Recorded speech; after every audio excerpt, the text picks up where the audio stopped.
ನಮಸ್ತೆ ಸ್ನೇಹಿತರೆ, ನೋಡಿ ಇವತ್ತು ಬಂದಿರೋಂಥ ಜಾಗ 1 ಎಕರೆ 8 ಗುಂಟೆ. ಈ ರಸ್ತೆಗೆ ಇದು 3 ಕಡೆ ರಸ್ತೆ ಬರುತ್ತೆ. ಒಂದು ಹೊಸಹಳ್ಳಿ, ಬೆಳ್ಕೋಡಿ ಮತ್ತು ಜವನಗಳ್ಳಿ ಅಂತ 3 ಸಬ್ ರೋಡ್ಗಳೇ. ಬೆಂಗಳೂರಿಂದ 110-115 ಕಿಲೋಮೀಟ್ರ್ ಆಗುತ್ತೆ. 105 ಕಿಲೋಮೀಟ್ರ್ ಆಗುತ್ತೆ ಅಂತ ಜಾಗ. ಮಾತ್ರ ಹೈವೇಯಿಂದ 1-2 ಕಿಲೋಮೀಟ್ರು. ಈ ರಸ್ತೆಗೆ ಬಂದಿರೋದು 1 ಎಕರೆ 8 ಗುಂಟೆ. ನೋಡಿ ಅಕ್ಕಪಕ್ಕ ಎಲ್ಲ ತುಂಬ ತೆಂಗಿನ ಮರ ತೋಟಗಳು, ಕೆನಲು ಬಂದೈತೆ. ಒಂದೇ ಬೌಂಡ್ರಿ. ನೋಡಿ ಮೇಲ್ಗಡೆ ಜಮೀನು ತೋರಿಸ್ತಾ ಇದ್ದೀನಿ. ಮೈಸೂರಿಂದ 45 ಕಿಲೋಮೀಟ್ರ್ ಆಗುತ್ತೆ. ವಿಲೇಜಿಂದ 1 ಕಿಲೋಮೀಟ್ರು.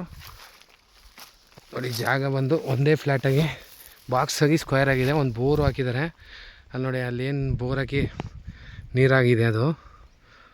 ನೋಡಿ ಒಂದೇ ಸ್ಕ್ವೇರ್ ಆಗಿ ಬಾಕ್ಸ್ ಆಗಿ 1 ಎಕರೆ 8 ಗುಂಟೆ. ಇದು ರಸ್ತೆಯಿಂದ ಎಲ್ಲ ತೋಟಗಳೇ, ಅಕ್ಕಪಕ್ಕ ಎಲ್ಲ ಜೋಳ ಏನು ಹಾಕಿದಾರೋ ಅದರಿಂದ ಈ ಕಡೆಗೆ ತುಂಬ ಚೆನ್ನಾಗಿದೆ ಜಾಗ.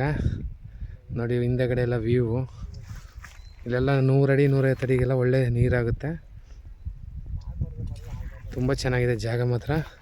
ಅಕ್ಕಪಕ್ಕದಲ್ಲಿ ಸಿಗುತ್ತೆ. ನೆಕ್ಸ್ಟ್ ಕೂತ್ಕೊಂಡ್ರೆ ಜಾಸ್ತಿ ಬೇಕು ಅಂದರೆ 1 ಎಕರೆ 8 ಗುಂಟೆ ಈ ಜಾಗ. ತೋಟ ಮಾತ್ರ ತುಂಬ ಚೆನ್ನಾಗಿ ಮಾಡಿದ್ದಾರೆ. ಪಕ್ಕದಲ್ಲೆಲ್ಲ ನೋಡಿ ತೆಂಗು, ಜೋಳ ಎಲ್ಲ ಬೆಳೆದಿದ್ದಾರೆ.